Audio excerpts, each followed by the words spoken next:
Hello po, magandang gabi po mga madiscarding mommy. Ito po, busy po kami. Busy po yung aking asawa. Ito po, nagmamarinate po siya. Yan po ang kanyang minamarinate.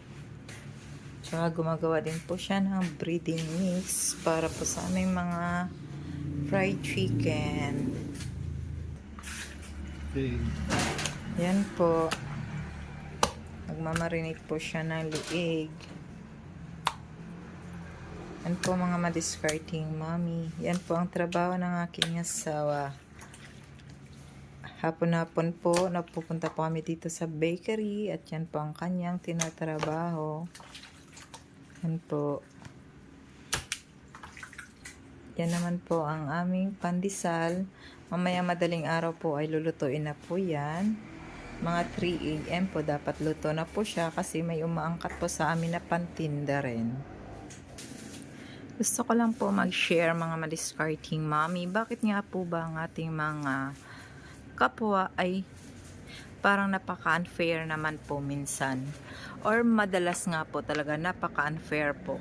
Alam niyo po mga madiscarding mga mami, lahat po tayo may kanya-kanya po tayong problema, lahat po tayo may kanya-kanyang pinagdadaanan. Sensya na po kung maingay, andito po kasi ako sa tapat ng kalsada at ito po yung aming pwesto. So babalik po tayo dun sa konting i-share ko lang po mga madiscarding mommy. Bakit nga po pala ang ating mga kapwa ay napaka-unfair po? Bago po kami dumating sa ganitong kalagayan, napakatindi po ng aming pinagdadaanan na hirap at sakripisyo po.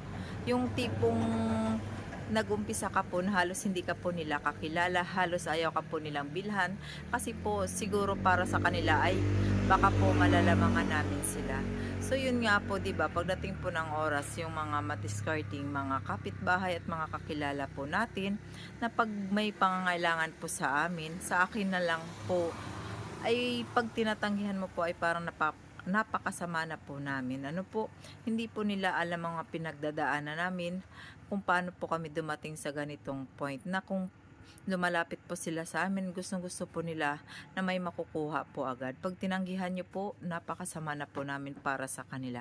Yung mga tipong sa mga panahon na naghihirap po kami, na nag-struggle po kami sa lahat ng mga hirap, wala po sila, wala po silang alam kung ano mga pinagdadaanan naming hirap.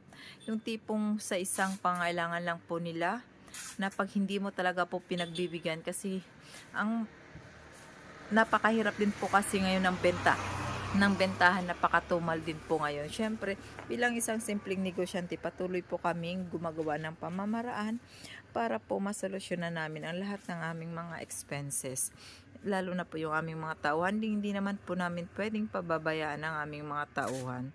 So sana yun lamang po sa ating mga madiscarding mami, sa ating mga madiscarding kapwa, na pag kayo ay lumalapit sa mga isang simpleng negosyante, pag kayo po ay tinanggihan, wag naman po sana kayong magagalit at wag nyo naman po sana silang ikwento sa ibang tao na madamot or masama po ang ugali kasi hindi nyo naman po alam ang mga pinagdadaanan yan at saka kung ano po ang takbo ng kanilang negosyo ngayon.